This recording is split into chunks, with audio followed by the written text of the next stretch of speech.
I'm back in my home country to explore one of Italy's best-kept secrets. This, it's stunning Adriatic coast. I'm continuing my epic 700-mile journey of the breathtaking east coast of Italy. Wow, now this is a view. From magical Venice in the north, through majestic mountain ranges and historic hilltop towns. I'm wondering when I'm gonna have a tea break. Spectacular coastal roads revealing crystal clear waters. Tranquil and unspoiled, there is so much to explore. Inspired by my travels, I'll be cooking delicious dishes. Look at that. To share with some of the people I meet along the way. Yeah. Spettacolare. It's very delicious. No. Before finally reaching the hill of the boat and the very end of the Roman Empire.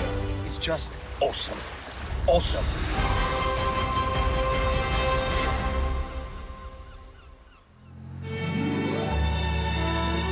My journey along the Adriatic began on the waterways of Venice. And now I'm hitting the road and heading south to Emilia-Romagna region. There are sections of coastal road like this all the way along the Adriatic, which hug the cliff edges. Over the next 200 miles, I'll be taken in two unmissable UNESCO World Heritage Sites. For the next stage of my Adriatic adventure, I'm heading inland to the beautiful town of Ravenna.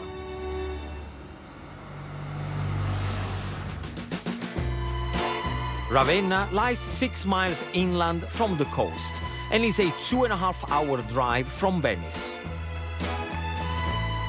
Its charming medieval center is just a square mile in size, a pedestrianized network of cobbled streets around a central piazza. There is only one way to go around Ravenna, on a bike. Once the capital of the Western Roman Empire, the city attracted highly skilled artists. And almost 2,000 years later, it's still a paradise for history and art lovers. But the main reason why people come to Ravenna is because this is the city of Mosaic.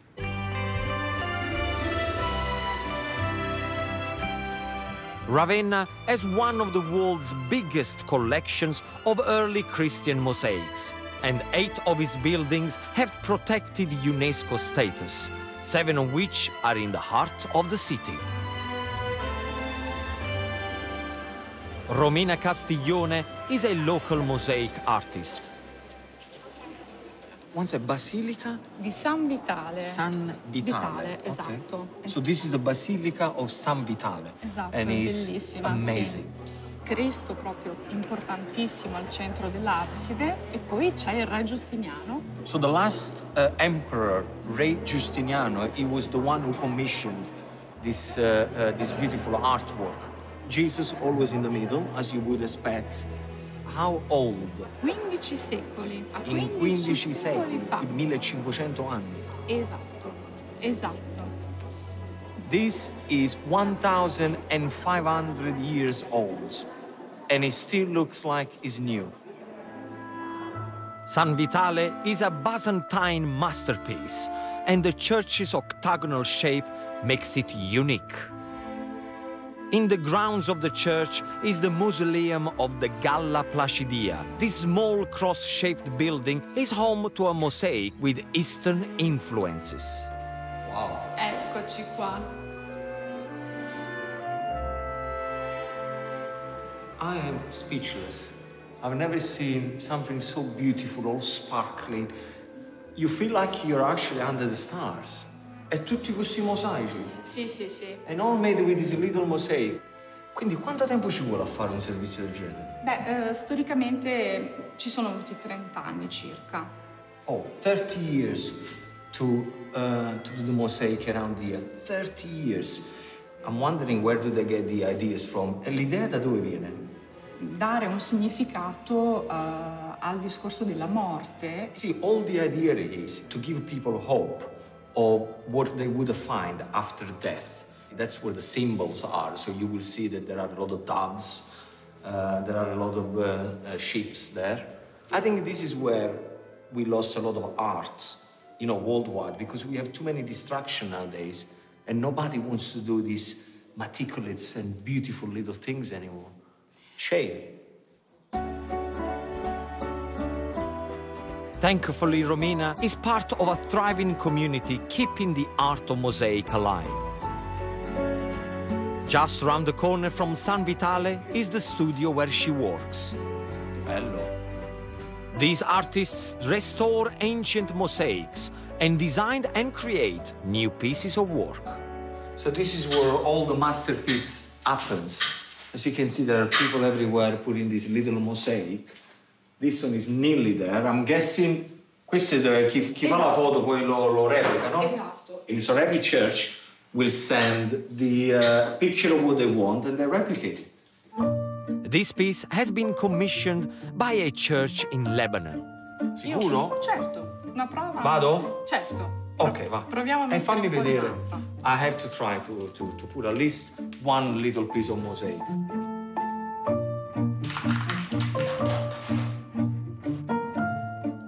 Very relaxing. Sì. Now, somewhere in the world, they're gonna have a piece of mosaic with my little pieces in it. Eh? How about that? This work of art is worth more than 40,000 euros, which is probably why they only let me do one little square. It's nearly lunchtime, and there is one food that this town is known for: a sandwich, but not any old sandwich. Piadina was the food of peasants in the Middle Ages, and this daily staple is still loved by the locals, who fill it with everything from ham and cheese to chocolate spread. This is one of Ravenna's oldest restaurants, and is famous for making the best piadina in the city. Buongiorno Rita, come stai? Good morning. The owner is Rita Mazzillo. What a place you go here. This is museum. That's for it, fantastic. yes. Oh, it looks like a church.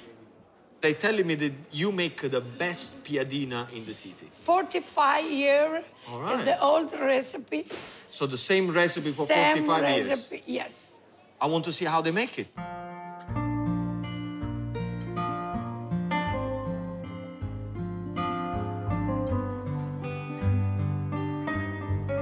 One thing that you get straight away is the smell of the piadina. Proprio It's bello. wonderful. The piadina is made with coarse plain flour, an Italian version of lard, bicarbonate of soda, salt and water. Patrizia has been making piadina to her family recipe since she was a little girl. This is the ultimate peasant food. And what Patrizia was explaining to me, that the most important ingredients in making piadina is actually take your time. Because you need to knead the dough properly. Io sono 35 anni. 35 anni. È tutto fatto a mano? Sì. Patrizia is 35 years that he's been doing piadina, all by hand, every single morning. Oh, the moment of truth. Woman. Good. See, one thing that you get straight away is the slightly saltiness of the bread. It's fantastic, fantastic thing to try. Now, I'm going my piadina. I'm gonna make my version of the piadina. Let's see if I can impress Rita. I'm gonna show you now how to make two versions of the piadina. One with vegetables, and I'm gonna make a pesto-flavored mayonnaise, and the other one with ham and cheese. Now, how do we make a rough pesto? Choose the largest basil leaves, remove the stalks, and then chop. Roughly chop 2 cloves of garlic and add in the pine nuts. I'm gonna put a little bit of the chopped basil leaves on top, because that will help me to blend everything together beautifully. Add some salt and then the extra virgin olive oil. If you have a good bottle of extra virgin olive oil in the cupboard and you don't know what to do, now is the time to use it, because you really want the flavor and the color of those fresh olives going there. So, come on, look at the color. Huh? Fantastico. Finally, add pecorino or Parmesan cheese and mix together. Pesto can be drizzled on grilled chicken, stirred through pasta, or added to salad dressing. I'm combining it with a good quality mayonnaise. Now you can see, look, all of a sudden your boring mayonnaise is looking sexy and it's gonna be super tasty. Come on, look at that. Pesto flavored mayonnaise is ready on the side. So what we do, the vegetable I'm using, you can pretty much use any vegetable you want. So if you got some leftover from your Sunday roast, keep them, season them with a little bit of salt, and use them for the piadina. I'm using lightly grilled asparagus, aubergine, and courgettes. Now, the way to do it is to warm it up for about 30 seconds on each side. Cut the piadina in half. On the bottom, I'm going to put some of the pesto mayonnaise, like this. Then I'm going to put some of the vegetables. Sprinkle on some dried oregano. It's as easy as making a sandwich. And my vegetable piadina is done. Just simple as that. And now, a traditional ham and cheese one. I'm going to add scamorza. Now, scamorza is like a smoked cheese, okay? Smoked soft cheese. If you see the texture, and this is going to be absolutely amazing with a ham. Slice the cheese and add rockets. It's going to work really well with the rocket leaves because the rockets are peppery and the cheese is quite sweet. And add your favorite ham. Haha. The ultimate comfort foods. That's it. Right in the middle of Ravenna, roasted vegetable piadina and cheese and ham piadina. But will my version meet with Rita's approval? There you go. I don't have to feed you, do I? Yeah. There you go. So you got the pesto mayonnaise in there? Wonderful. Wow. Huh? Thank you for allowing me to use your piadina. Thank you. You want to come in my restaurant? To do what? To drink? Yeah. That's an offer I can't refuse. Bye-bye. Okay, let's go. Be gentle with me, eh? Please. Be gentle.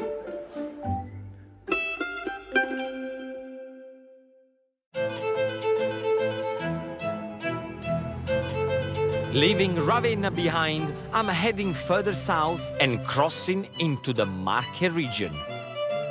There is one special place I just had to see.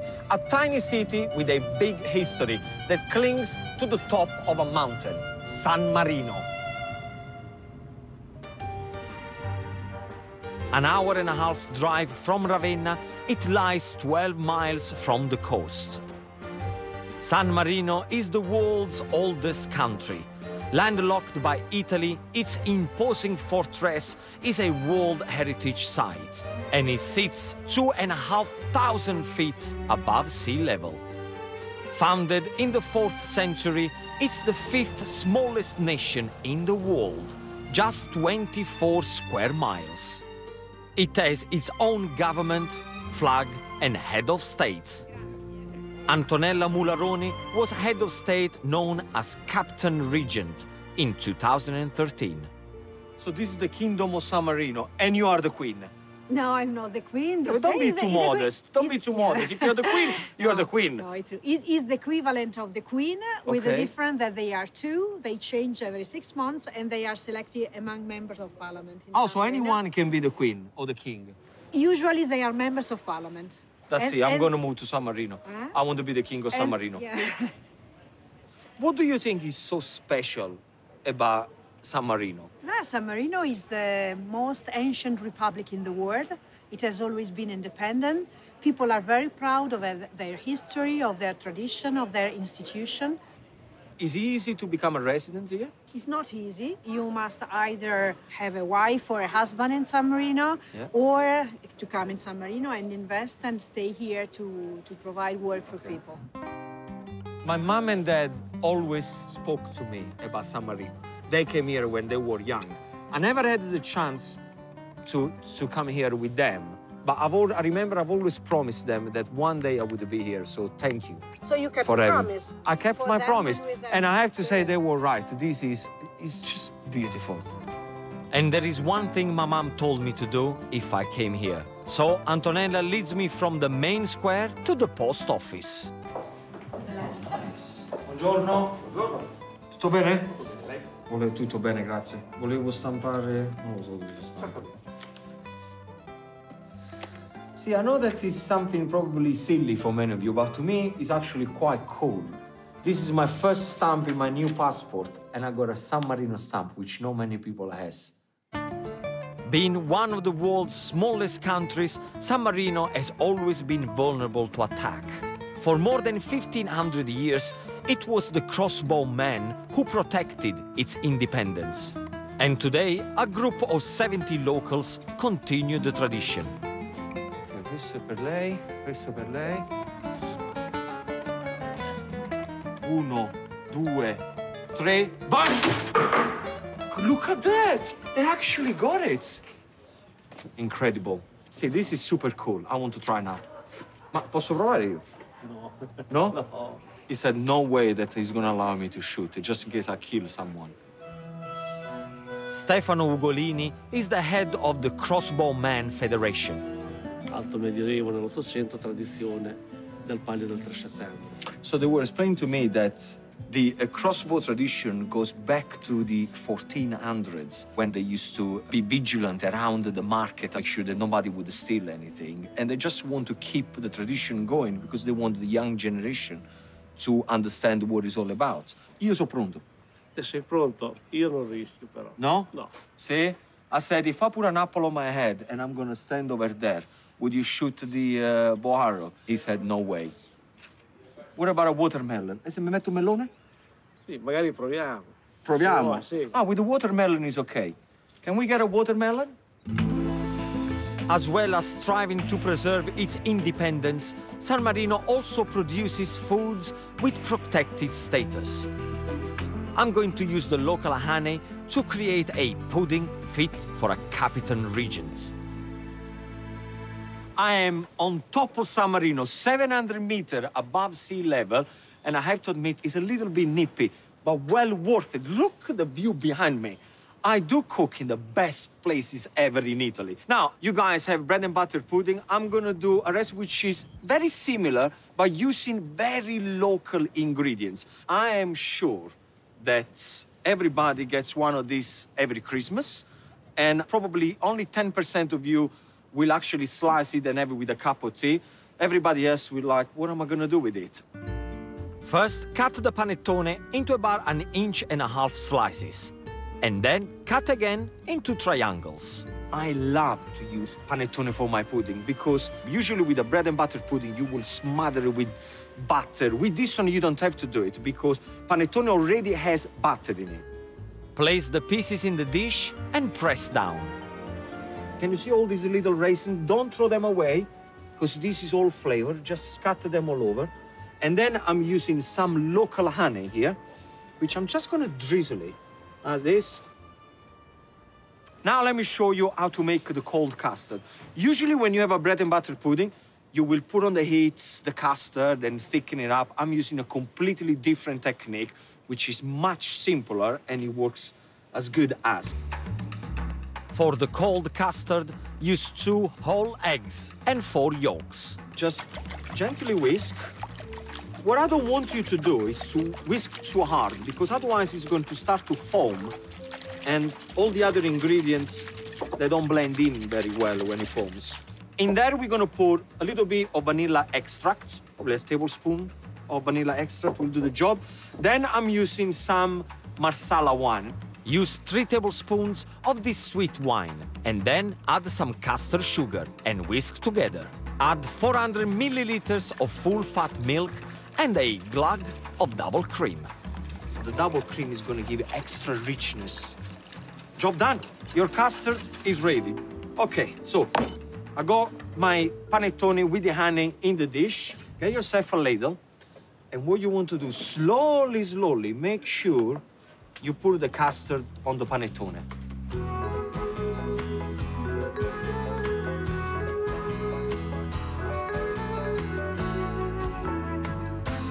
Now, once this is done, what I want you to do is to make sure you gently push the panettone into the custard.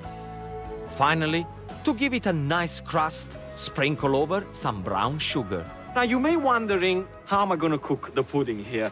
Well, I asked the restaurant around the corner from here. There is a chef called Fabio.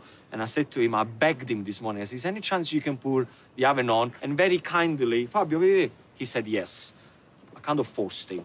Che ne dici? Molto bello. Allora, nel forno, 160, 25... And Fabio, by the way, is a Michelin-starred chef. No pressure. I'm going to serve my panettone pudding with sweet ricotta. Now, in Italy, we use a lot of sweetened ricotta. I'm going to sweeten with honey. Fold in the honey, and it's done. The pudding's been in the oven at 160 degrees for 25 minutes. Il profumo è bellissimo, eh? And the smell is incredible. Now, look at that. See, that's what you want. You want the crust. You want all the custard beautiful and absorbed in the middle. Ok, ci mettiamo questo qua. To finish, sprinkle with icing sugar. Bellino, no? Bellissimo. Che ne dici? Look at that. Ce lo assaggiamo? Certo. Prego. Vai prima tu. Allora, I want the truth.